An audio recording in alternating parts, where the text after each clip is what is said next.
আল্লাহর হাবিব সাল্লাল্লাহু আলাইহি ওয়াসাল্লাম উনি রাতে দিনে কি কি আমল করতেন, গোপন আমল, এগুলো জানার জন্য তিনজন সাহাবী রাসূল সাল্লাল্লাহু আলাইহি ওয়াসাল্লামের স্ত্রীদের কাছে গেলেন। যে জিজ্ঞেস করলেন যে আপনারা আমাদেরকে বলুন যে রাসূল সাল্লাল্লাহু আলাইহি ওয়াসাল্লাম রাতে কি আমল করে, দুপুরে কি আমল করে, বিকেলে কি আমল করে। তো আমাদের আম্মা জানেরা রাসূল সাল্লাল্লাহু আলাইহি ওয়াসাল্লামের প্রিয়তমা স্ত্রীরা বললেন যে উনি রাতে এরকম তাহাজ্জুদ, দুপুরবেলা এরকম তেলাওয়াত, এই সময় নফল নামাজ, এই সময় এটা এটা এটা করে। আল্লাহর হাবিব সাল্লাল্লাহু আলাইহি ওয়াসাল্লামের পুরো আমলের ফিরিস্তি যখন শোনানো হলো, কাআন্নাহুম তাকাল্লুহা, তাদের কাছে এটা একটা কম মনে হলো পরিমাণে। তারা ভাবছিল হয়তো আরো বেশি করে। তখন তাদের একজন বলল, আরে আইনা নাহনু মিন রাসূলিল্লাহ, কই রাসূল সাল্লাল্লাহু আলাইহি ওয়াসাল্লাম, কই আমরা। রাসূল সাল্লাল্লাহু আলাইহি ওয়াসাল্লামের ব্যাপারে আল্লাহ বলেছেন, কদ গুফিরা লাহু মা তাকাদ্দামা মিন যামবিহি ওয়া মা তাআখার। রাসূল সাল্লাল্লাহু আলাইহি ওয়াসাল্লামের আগের পরের সব গুনাহ মাফ। আদতে তো ওনার কোনো গুনাহই নাই, তারপরও একটা স্পেশাল স্ট্যাটাস হচ্ছে আপনার আগের পরের সব গুনাহ মাফ। তো তারা বলল, যেই মহান ব্যক্তির, যেই নবীর আগের পরের সব গুনাহ মাফ বলে ঘোষণা দেওয়া হয়েছে, তার সাথে তো আমাদের তুলনা করলে হবে না, আমাদের তো বেশি আমল করতে হবে। রাসূল সাল্লাল্লাহু আলাইহি ওয়াসাল্লাম হয়তো এই জন্য এই স্ট্যান্ডার্ড মেনটেন করেন না, এরকম করলে তো আমরা মাফ পাবো না আল্লাহর কাছে। ভালো চিন্তা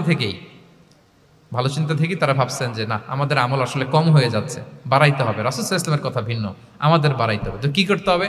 একজন বলল, আজকে থেকে আমি সারা রাত নফল নামাজ পড়বো, সারা রাত ঘুমাবো না।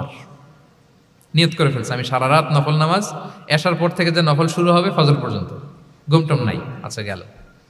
আরেকজন বলল, আমি সারা বছর রোজা রাখবো, কালকে থেকে যে রোজা ধরবো আর ভাঙবো না, সারা বছর। আচ্ছা। আরেকজন বলল, আমার কয়েকজন স্ত্রী আছে, আমি আর স্ত্রীদের কাছে যাব না, আমি এখন থেকে সন্ন্যাসী, বৈরাগী জীবন যাপন করব, আমি আর কোনো নারীর কাছে যাচ্ছি না। তো এই ঘোষণা যখন তারা দিয়ে ফেলছে, এটা রাসূল সাল্লাল্লাহু আলাইহি ওয়াসাল্লামের কান পর্যন্ত যেয়ে পৌঁছালো। আল্লাহর হাবিব সাল্লাল্লাহু আলাইহি ওয়াসাল্লাম এটা শুনে ফেললেন। শুনে রাসূল সাল্লাল্লাহু আলাইহি ওয়াসাল্লাম এটা অপছন্দ করলেন, কারণ এটা তো রাইট ট্র্যাক না, ওনারা ভুল করতেছে। তো একটা ভরা মজলিসে রাসূল সাল্লাল্লাহু আলাইহি ওয়াসাল্লাম বললেন, আনতুমুল্লাযীনা কুলতুম কাযা ওয়া কাযা, শুনলাম তোমাদের মধ্যে কে কে নাকি এমন এমন বলছো। সুবহানাল্লাহ। তিনি বলতে পারে, এই আব্দুল্লাহ দাঁড়াও, এই আব্দুর রহমান স্ট্যান্ড আপ, এই দাঁড়াও, তুমি নাকি এটা বলছো, তুমি এটা বললে তো ওনারা লজ্জা পেতেন না? সবার সামনে লজ্জা পেতেন। উনি এটা না করে কাজ হাসিল হয়ে যাচ্ছে, বললেন আনতুমুল্লাযীনা কুলতুম কাযা ওয়া কাযা। অনেক বর্ণনা এরকম পাওয়া যায়, মা বালু আকওয়ামিন ইয়াফআলুনা কাযা ওয়া কাযা, মা বালু আকওয়ামিন ইয়াকুলুনা কাযা ওয়া কাযা। তাদের কি হলো, তারা এমন এমন বলে, তাদের হলোটা কি, তারা এমন এমন বলে। এইভাবে তিনি শুধরে দিতেন। তো বললেন, তোমাদের মধ্যে কেউ কেউ নাকি এটা বলে, এটা বলে। ওই তিনজনের তো টনক নড়ে গেছে, আর বাকিরা শুনতেছে। তখন রাসূল সাল্লাল্লাহু আলাইহি ওয়াসাল্লাম বললেন, না, এটা ঠিক নয়।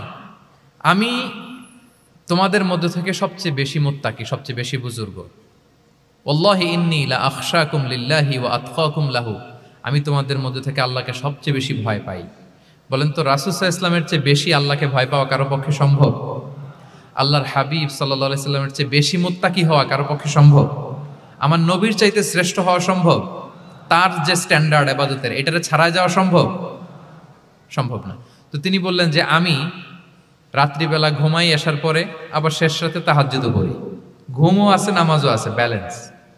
আমি সোম বৃহস্পতিতে রোজা রাখি, সপ্তাহের বাকি দিনগুলোতে খাই। আবার আমার অনেক 9 জন স্ত্রী তো অ্যাট এ টাইমে ছিল, আমি স্ত্রীদের সাথে মেলামেশাও করি। তো আমি এগুলো সব ঠিক রেখে আল্লাহর সবচেয়ে প্রিয় মুত্তাকি হইতে সমস্যা হলো না। তোমাদের এত সমস্যা কোথায়? তোমাদের সমস্যা কোথায়? আমার চেয়ে শ্রেষ্ঠ যদি কেউ কিছু করতে চাও, এটা হবে না, আমি হচ্ছি স্ট্যান্ডার্ড। সুবহানাল্লাহ। দেখেন, এইভাবে যখন বললেন, ঠিক করে দিলেন যে তোমরা কে কে জানি এরকম নিয়ত করছো, এটা ভুল করেছো, বরং শুদ্ধ হবে এটা। ওই তিনজনের টনক নড়ে গেছে, তারা শুধরে নিয়েছেন, আর বাকিরা সঠিক মেসেজটা, সঠিক নির্দেশনাটা জেনে গেল। তাহলে ওনাদেরকে কারেকশন করা হয়ে গেছে না অলরেডি? বলেন তো, ওনারা যে ভুল করছে কারেকশন হয়েছে কিনা? কিন্তু তাদেরকে অপমান করা হয়েছে। এই ভুলটা আমরা অনেক সময় করি।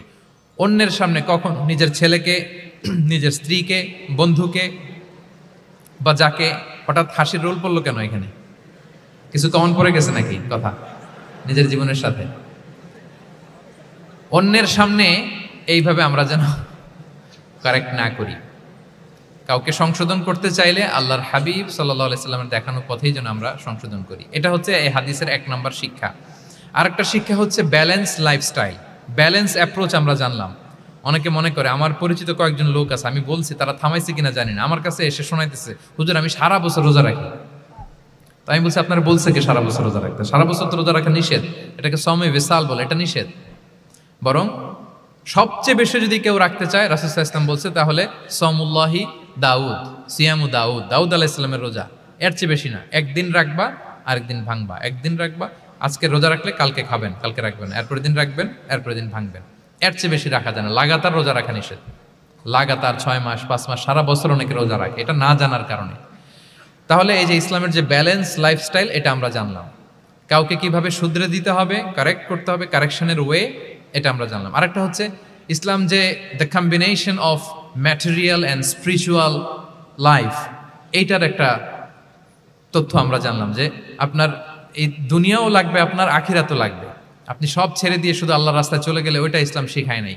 ইসলাম যে আমাদেরকে ফরিয়াদ শিখায়, প্রার্থনা শিখায়, রব্বানা আতিনা ফিদ দুনিয়া হাসানা ও ফিল আখিরাতি হাসানা ওয়া কিনা আযাবান নার। হে আল্লাহ, আপনি দুনিয়াতেও হাসানা দেন, আখিরাতেও হাসানা দেন। আগে চাইছি কোনটা, আখিরাত না দুনিয়া? সবাই বলেন তো। রব্বানা আতিনা ফিল আখিরাতি হাসানা ও ফিদ দুনিয়া হাসানা, এরকম নাকি রব্বানা ফিদ দুনিয়া হাসানা? দেখেন, দুনিয়াটা আগে, দুনিয়াটা আগে।